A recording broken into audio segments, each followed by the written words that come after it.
इसरो के मिशन सूर्य की ये बड़ी खबर है। आदित्य L1 का काउंटडाउन शुरू हो चुका है। आपको बता दें कि सूर्य मिशन का आगाज भी श्रीहरिकोटा के उसी लॉन्च पैड से किया जाएगा जिससे चंद्रयान 3 को लॉन्च किया गया था। तो ये बड़ी खबर, सूर्य मिशन का काउंटडाउन शुरू हो चुका है। आदित्य की उड़ान के लिए अब इसरो तैयार है। श्रीहरिकोटा के लॉन्च पैड से ही सूर्य मिशन को लॉन्च किया जाएगा। कल लॉन्च होगा आदित्य L1। इसकी तैयारियां पूरी हो चुकी हैं। उसकी तस्वीर इस वक्त हम आपको दिखा रहे हैं और यह बड़ी खबर है जहां आदित्य L1 का काउंटडाउन शुरू हो चुका है लॉन्चिंग का, और सूर्य मिशन का आगाज भी श्रीहरिकोटा के उसी लॉन्च पैड से किया जाएगा जिससे चंद्रयान 3 को लॉन्च किया गया था।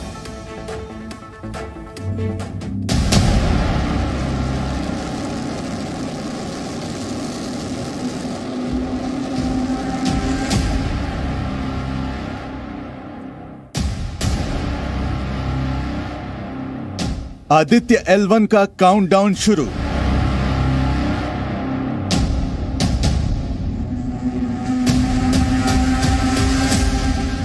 अंतरिक्ष की दुनिया में इसरो की नई छलांग।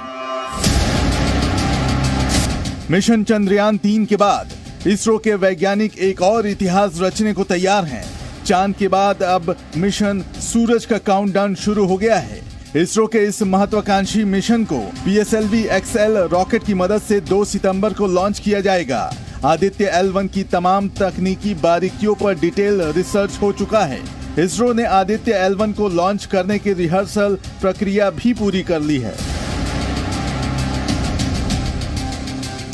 अब बस इंतजार है तो 2 सितंबर का, जब घड़ी की सुइयां 11:50 पर रुकेंगी और भारत का आदित्य L1 अंतरिक्ष विज्ञान में नए अध्याय लिखने की शुरुआत करेगा।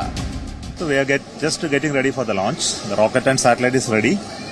We completed the rehearsal for the launch. Thank you so much for all the support and work that you are doing. Chandrayaan 3 की सफलता से उत्साहित लोगों के मन में सूर्ययान से जुड़े कई सवाल उठ रहे हैं, जैसे सन मिशन आदित्य L1 का मकसद क्या है? ये सन मिशन सफल रहा तो फायदा क्या होगा? आदित्य L1 से हिंदुस्तान पर क्या प्रभाव पड़ेगा?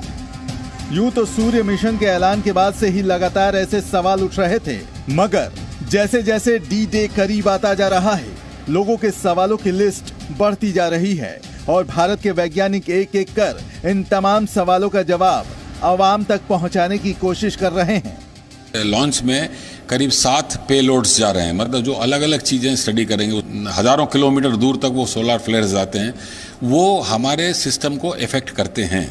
और L1 पॉइंट ऐसा है जहाँ से आप काफ़ी पास से विदाउट एनी इंटरफेरेंस आपको बहुत सारा इंफॉर्मेशन सन का मिल सकता है, जो हम लोग यूज़ कर सकते हैं for better communication, for better control of radio and so many other things which is there which uses the solar energy पर से। जाहिर है 2 सितंबर को PSLV-XL रॉकेट के जरिए 11:50 पर एक बार फिर पूरे देश और दुनिया की निगाहें भारत के श्रीहरिकोटा पर होंगी, जब आदित्य L1 अपनी यात्रा का शुभारंभ करेगा।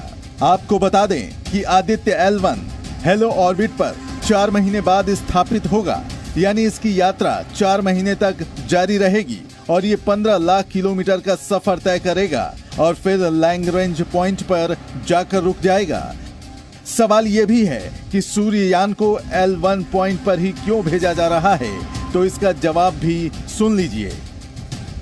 काफी सारे लैग्रेंजियन पॉइंट है जो सन और अर्थ के बीच वाले लाइन में है, तो L1 भी सन और अर्थ के बीच में आएगा, तो ये पॉइंट बहुत स्टेबल होता है। सन और अर्थ दोनों का ग्रेविटी इस पे आता है तो ये स्टेबल होता है। और L1 का बहुत एक इम्पॉर्टेंट पॉइंट है कि कोई ग्रहण ऑकल्टेशन से सन छुपेगा नहीं इस मिशन से। इतना ही नहीं, इसरो का कहना है कि ये सैटेलाइट L1 पॉइंट के पास हेलो ऑर्बिट से सूर्य को बिना किसी ग्रहण के लगातार देख सकता है। अब आपको बता दें कि आदित्य स्पेसक्राफ्ट को L1 पर भेजने की वजह क्या है। आखिर हेलो ऑर्बिट से क्या करेगा आदित्य L1? वैज्ञानिकों के मुताबिक ये सूर्ययान सूरज के किनारों पर होने वाली तपिश का पता लगाएगा, सूरज के किनारों पर उठने वाले तूफानों की गति, सूरज के तापमान के पैटर्न को समझने, सूरज के वायुमंडल की जानकारी और पृथ्वी पर आने वाली सूरज की किरणों से मौसम पर पड़ने वाले असर का पता लगाएगा। दरअसल पूरी दुनिया जानती है कि सूर्य हमारे सौर मंडल का सबसे अहम हिस्सा है और ये धरती पर जीवन के लिए जरूरी ऊर्जा देता है। इसरो के सन मिशन से वैज्ञानिकों को ये जानने में भी मदद मिलेगी कि सूर्य हमारे सौर मंडल और पृथ्वी पर कैसे प्रभाव डालता है। आदित्य L1 अंतरिक्ष में भारत की आंख के तौर पर काम करेगा और सूरज के प्रकोप से धरती की रक्षा करने में मददगार साबित होगा, क्योंकि सूरज की स्टडी में इसमें होने वाली हर हलचल का हमें पहले से ही पता चल जाएगा। हालांकि कुछ रोबोटिक अंतरिक्ष यान पहले से ही यह काम कर रहे हैं और अब आदित्य भी उनकी टोली में शामिल हो जाएगा। जाहिर है भारतीय वैज्ञानिक चंद्रयान 3 को चांद के दक्षिणी ध्रुव पर उतारकर खुद को स्पेस के सुपर पावर में शामिल कर चुके हैं और अब इसरो की सूरज के पास पहुंचने की कोशिश भारत की